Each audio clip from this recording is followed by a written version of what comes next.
Yes, let's get talking now. Following the intervention of the Minister of Labour Employment, Mr. Chris Ngige, the Nigerian electricity workers under the aegis of the National Union of Electricity Employees and Senior Staff Association of Electricity and Allied Companies have agreed to suspend the industrial action embarked upon on Wednesday for 2 weeks. This development is coming on the backdrop of the nationwide blackout that followed the strike embarked upon by NUEE, causing the minister to summon an emergency conciliation meeting between the federal government and the workers to resolve the issues that led to the strike.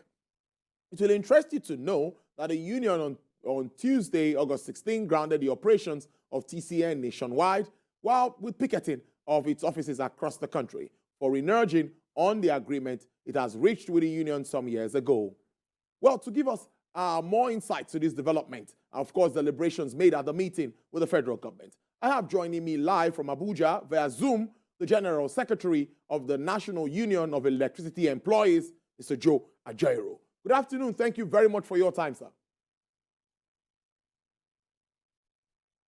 Good afternoon, yeah. Yes, I want to start this way. Good afternoon. Yes, we can hear you loud and clear. We'd like you to take us through some of the issues that led to the strike or to the picketing before the strike. And now it's been suspended. Take us through some of these issues. Well, as you may have been reading through the dailies, in 2013, the federal government consummated the privatization process, despite our opposition to it, based on facts on what has happened elsewhere in the world. After that, compensations were supposed to have been paid, but in the course of payment, there was an underpayment. Between that time, there had been negotiations around the underpay. Yes. And of course, as of today, almost about 500 people from the entire workforce then have not collected any dime from the BPE. And we have been engaging the BPE and various government agencies on this. 2019, after all entreaties, the union had an action which lasted less than a day.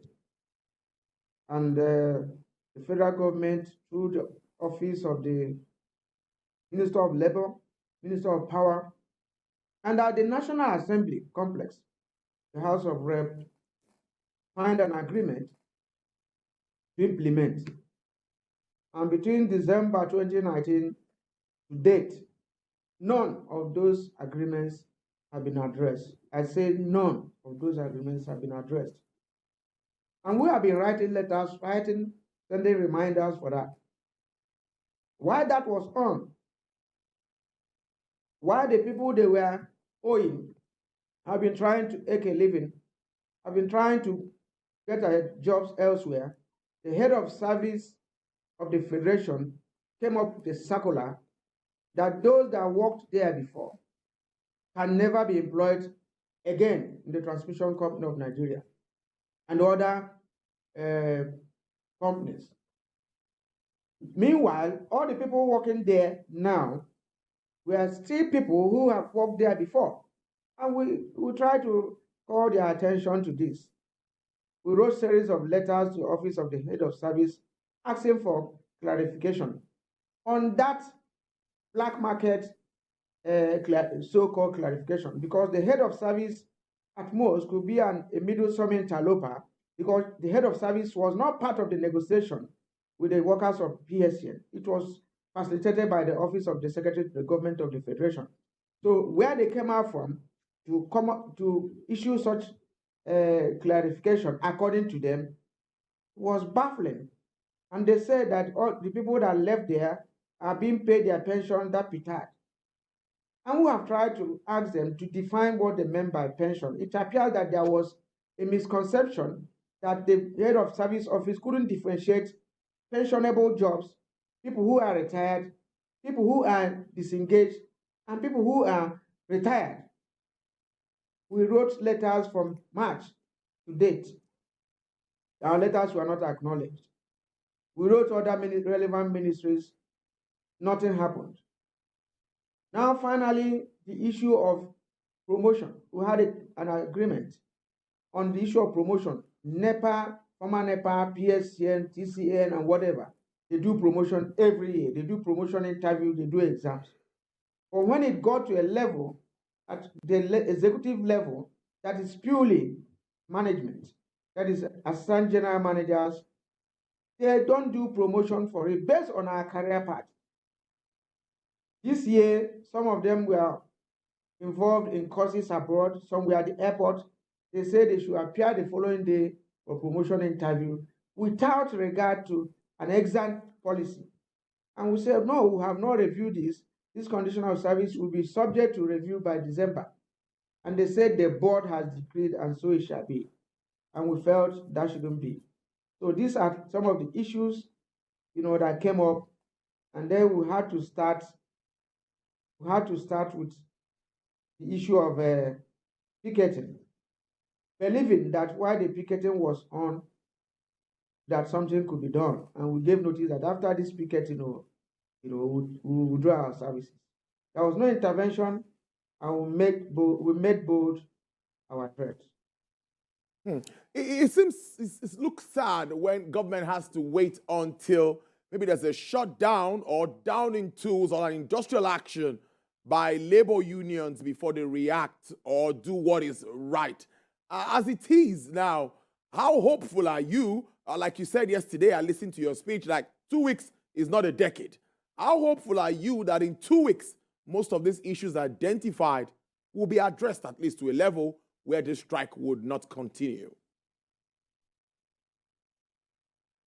Well, the issue of 2 weeks wasn't an imposition to the government representatives. They asked for 2 weeks.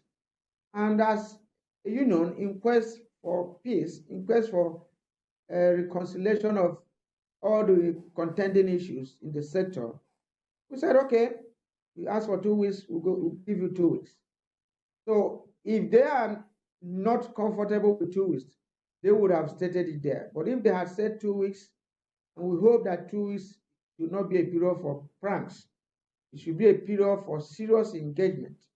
And after all, I don't know what the issues are threats. The BPE and the Office of the Market Operator that is domiciled under the Transmission Company of Nigeria were passing buck on who should pay the monetary aspect of it. The Office of the Head of Service is saying they don't respond to letters from the union.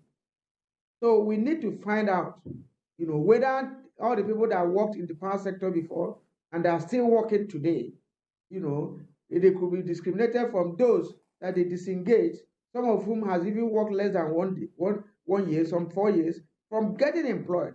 Because that is from the pool of which you can get experienced people. And why a policy document, contrary to Section 42 of the Constitution, could emanate from the Office of the Head of Service. Now, this takes me back to the privatization exercise itself. Many say there should be maybe a review. What do you think? We're still hovering between 4,000, at times 4,500 megawatts since privatization. What is happening on the side of the investors and, of course, on the side of the workers? Well, I don't know. There are a lot of people, a lot of Nigerians who are fifth columnists. Some of them were ex-staff of the BPE who misadvised the federal government. I think they should be brought to judgment. Some of them had hidden interests. Some of them are being reappointed into the boards of these successful companies. Meanwhile, they worked in BPE then and gave government wrong advice that they can privatize at the point they privatize. And government privatized and sold the companies for 400 billion. Today, the same government, in order to get the system running, has put in about 2 trillion. Such people should be brought to account why they misadvised government to that extent. And they knew that the system cannot work. They knew that the so-called investors had no cover. From what you are seeing now, about 6 of the discos have been taken over by the banks, where they went to borrow money and they couldn't pay. The banks have taken over the run of the power sector. Would the banks, do they have any technical competence to run the power sector? So this is for you to know what is about befalling the power sector, because the banks can run the power sector, and they can on the basis that the discos we are owing them. In the first instance, they couldn't have used the discos as collateral to collect money. They must have collected money before buying the discos. And all these contradictions are not being advised. Everybody is keeping quiet as if all is well. And for those of them that bought the generating companies, none of them has added 1 megawatt to the capacity they were given how many years after. And remember that the federal government, the MOU, had stated that after 5 years, the privatization should be reviewed. And this is almost 10 years down the ladder. Nobody is thinking of reviewing it. They are misadvising the president.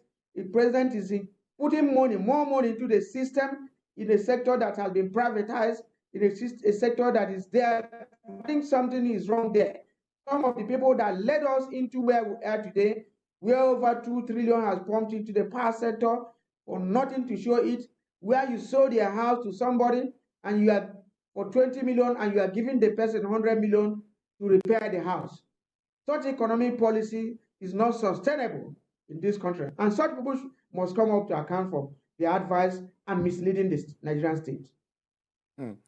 So I'd like to know where we go from here.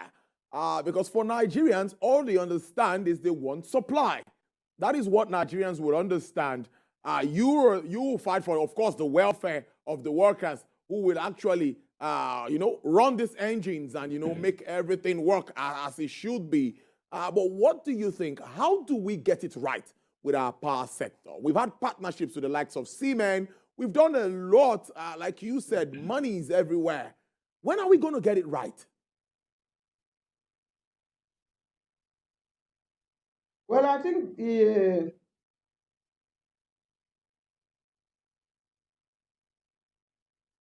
Go ahead, we can hear you.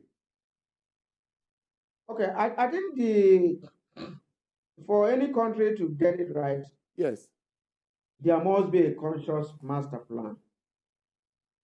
The sector was such that some people came, some fifth columnists, and claimed to be experts. And that was where we got it wrong. We called for caution and called for a proper engagement, giving them instances in what was happening all over the world.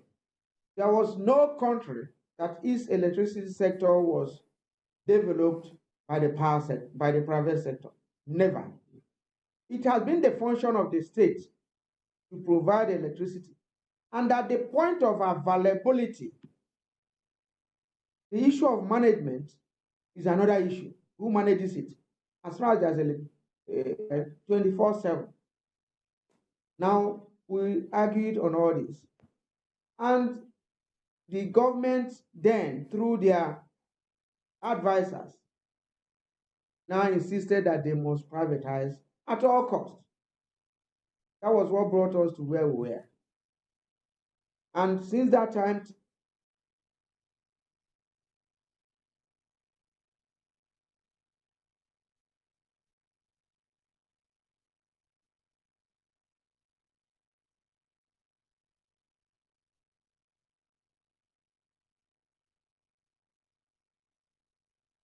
all right, hopefully, I think we'll still be able to connect to Mr. Joe Ajero so that he makes his point there on where we go from here. Looking at all of the investments in Nigeria's power sector, both from the CBN, from private investors, from agencies, donor agencies, supporting Nigeria's power sector over the years. And for a country of 200 million people, we're still hovering between 4,000 and 4,500 megawatts. It's sad. Mr. Ajero, we can hear you now. Go ahead. Yes, go ahead. We can hear you.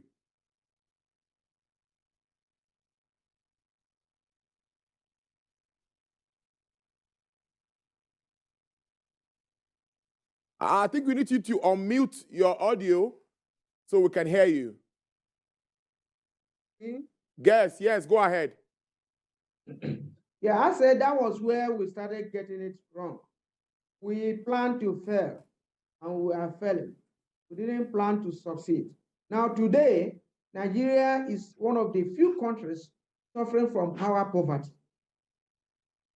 That is, you have 200 million people, and you have 4,000 megawatts. When you should be thinking of about more than 200 million megawatts as of today. And we have diverse resources. We have coal in Nigeria. We have gas. Gas produced here is being flared.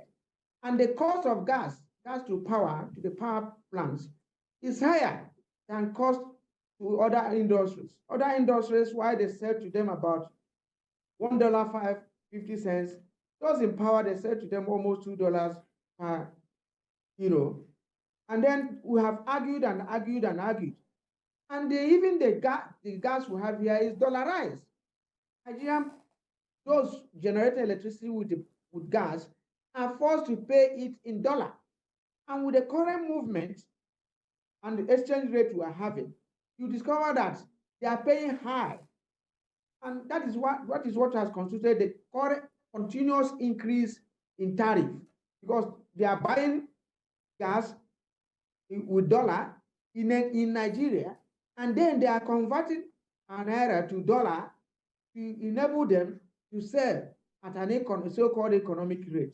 So as of today, like I said, no conscious master plan that maybe every year we are going to bring into the system at least 500 megawatts or 1,000 megawatts. There's no plan.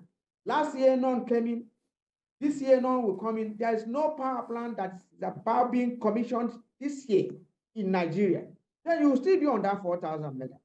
An average power station could take you 4 years. There's none that we're expecting that will come to the stream in the next 2-3 years. So why would you have the same 4,000 megawatts that is constant, while demand is going high and supply is at a constant state?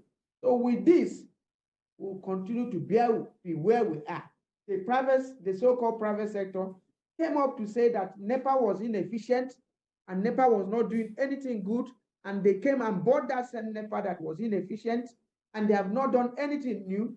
Rather, they duplicated the problems of the sector by dividing one company into 18 companies with 18 MDs, over 50-something EDs, and all that. So all these are consuming their cost, and Nigeria is still running around at a spot. If we continue, it's going to be there. Well, let's leave it at that. I must thank you so much, despite your busy schedule, for being able to join us on the show. I've been speaking to the General Secretary of the National Union of Electricity Employees there, Mr. Joe Ajaero. Thank you so much. Do enjoy the rest of your day. Thank you.